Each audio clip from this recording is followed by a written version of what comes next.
Coming up on today's show, we're taking a look at the top free agent options left. Now, this is as of our Thursday afternoon filming on our live show. So some of these free agents could end up signing with different teams or to a practice squad. I will also include some practice squad options. Just make note, if you want to sign a practice squad player, you got to make an active roster spot. If you want to sign a practice squad player of the available free agents to your practice squad, then you have to make that available practice squad spot. So do keep that in mind, and my apologies if something gets changed in the, 15 hours before this video goes out on demand. Before we get into it, name a free agent who you want to sign. Any position group, let me know in the comments of today's show. First up is running back, because I think this is the biggest question mark I have on this roster right now. The available free agents, it's not good. It's Latavius Murray. It's Kareem Hunt. It's Jerick McKinnon, Matt Breida. Real chance those guys are just cooked. Niners didn't even retain Breida after giving him a shot. I think Kareem Hunt was even worse than Dalvin Cook and Ezekiel Elliott last year. He was bad in Cleveland. Latavius Murray's a power back. McKinnon offers some juice, but he's getting up there in age. And as you age, the juice becomes not quite as good. All right, the practice squad options. I am going to put Frank Gore Jr. on here because I know how you guys are. I do think you run into, and this is why I'm just telling you why he went unclaimed. He'd be the number 3 back at best for other teams. He was like RB4/5 in Buffalo after all. As great as he was in the preseason, the lack of special teams value and the lack of juice doesn't appeal to many teams. Frankly, I think the role you would have for Frank Gore would be semi-similar to that of Dalvin Cook and Ezekiel Elliott, and I don't know if the Cowboys want to go down that path. So, Michael Carter, the Cardinals' kind of third down scat back. I kind of think Deuce Vaughn's better, but he is a notable name. Isaiah Spiller, also a notable name, because that's a Texas A&M kid. He just might not be good at this point. Some real red flags there for Spiller. Evan Hall had a chance in Indy.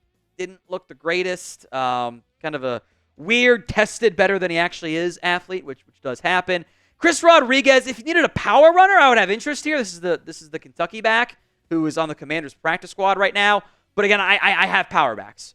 The thing I am looking for is I am either finding a clear upgrade over Zeke and Rico Dowdle as my early down back, or I need to find some athletic juice.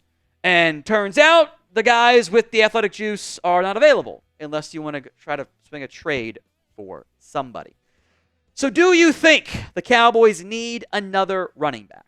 Y for yes, N for no. Sound off for me at the pin comment, of today's show. Let's talk some wide receivers.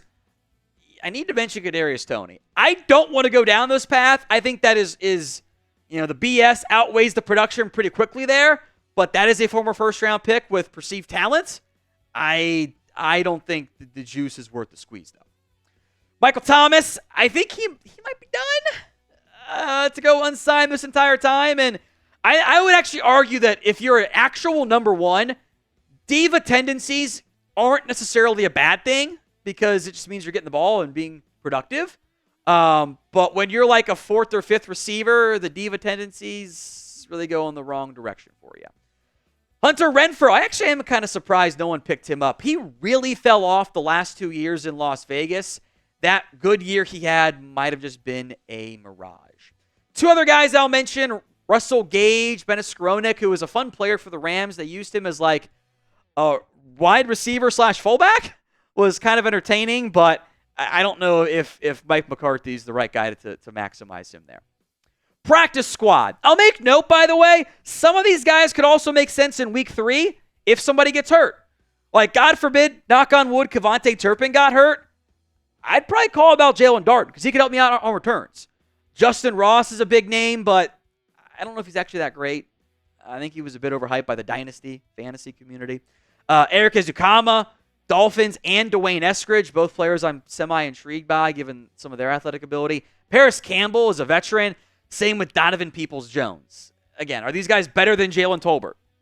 I don't think so. And at that point, I'm probably not all that interested. There are plenty of notable corners who are available. Xavien Howard is unsigned. I'm a bit surprised by that one. Maybe there's some stuff going on behind the scenes with him that teams are turned off by there. I think Adoree Jackson could be a really nice cornerback for somebody. Maybe it's not even Dallas. I am surprised he's unsigned. Former first-round pick. I think also could sneakily offer some return value. Patrick Peterson has ties to Mike Zimmer. Brief ties to Mike Zimmer. Offers, kind of like older Israel Mukuamu at this point. Now, again, that's Peterson's decline. That's why we can put him in the same conversation. Certainly not what he was at his absolute best. Caleb Farley is unsigned. Got to check the medicals out there. He's been super banged up, but former first-round pick. Could be a nice rehab project for you. So is C.J. Henderson. And Henderson, Caleb Farley might also be in this conversation. Those guys just might be busts for different reasons, but in the end, they might just not be good enough for the NFL. Some guys on the practice squad, if the Cowboys needed a safety, I wonder if they're going to go after Lewis Cine, because they loved him coming out of Georgia. If we believe their leaked draft board, he was the one rated ahead of Tyler Smith when they took Tyler Smith, by the way. He's had a bunch of injuries in Minnesota, by the way. Nick Needham offers nickel corner ability. A couple veteran DBs, Caden Stearns, now Philadelphia. Ugo Amadi's a nickel safety hybrid for the Saints that, again, could offer some veteran depth. You got over or under 10.5 wins this year for the Dallas Cowboys. Type in O for over or U for under, and then I'm going to challenge you to put your money where your mouth is. You can go over to our sportsbook partner, BetUS, and take the over, 10.5 wins at plus 155, or the under at minus 190. Go to chatsports.com/bet. Use promo code Cowboys125 for a 125% deposit bonus. That is a minimum $100 deposit to get that maxed out bonus, by the way.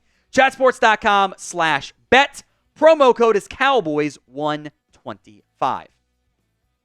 Some free agent offensive tackles. DJ Humphries, David Bakhtiari, Donovan Smith. These guys fit in similar categories.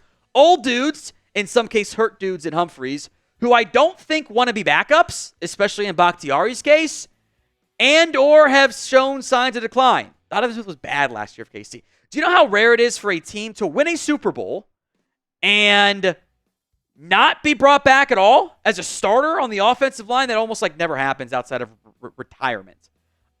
So if you desperately need someone, I'd probably call about DJ Humphries first, but the roles might not align with what these guys currently are. Practice squad options, it's not good. This is how it goes with offensive line play. Frankly, you might have the best practice squad offense lineman in football in Josh Paul. Lucas Niang, Cameron Irving, Leroy Watson the fourth. It's our old buddy Cameron Irving, by the way. It's not a great batch. I think you're in mostly okay shape along the offensive line anyway. Chuma Edoga, technically speaking, has not yet been put on IR. The Cowboys will eventually do that once they pull CeeDee Lamb off of the commissioner's exempt list. There's no rush because he can practice in the meantime, so there's no rush to do it. But that's the Edoga Lamb pending movement that's going to happen at some point in the near future.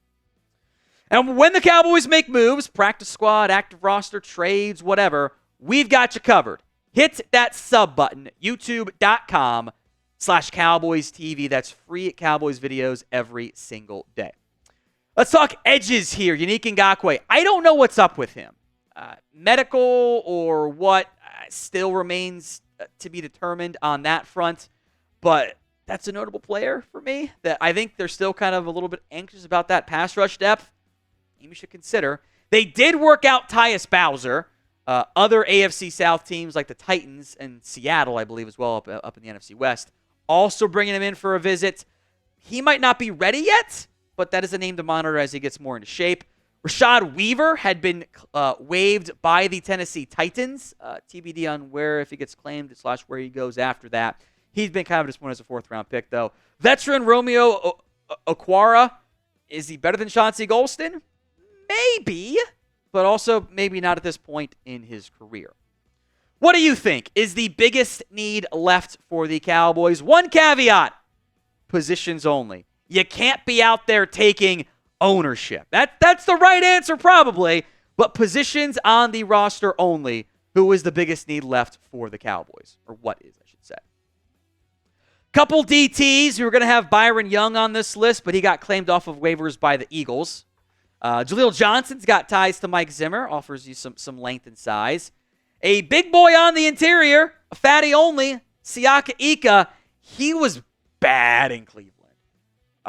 He couldn't stay off the ground, which is a huge no-go at defensive tackle. Big concern there for Ika, but he's a fatty. I like those guys. Lawrence Guy getting some visits as well with the Ravens, most notably.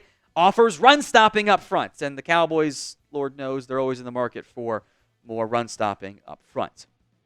Defensive tackle, some practice squatters. I'm only putting Justin Rogers on here because if somebody got hurt along your defensive line, wouldn't you try to bring him back to Dallas? Now, the players got power in that decision too, but in the event of injury up front, that might be one of your first calls if that relationship has not been burnt. Jawan Briggs over in Cleveland, the 7th-round pick as well out of Cincinnati, a different body type than Rodgers, two very different styles there. Our old buddy Carlos Watkins, borderline Cowboys legend. He probably is, actually.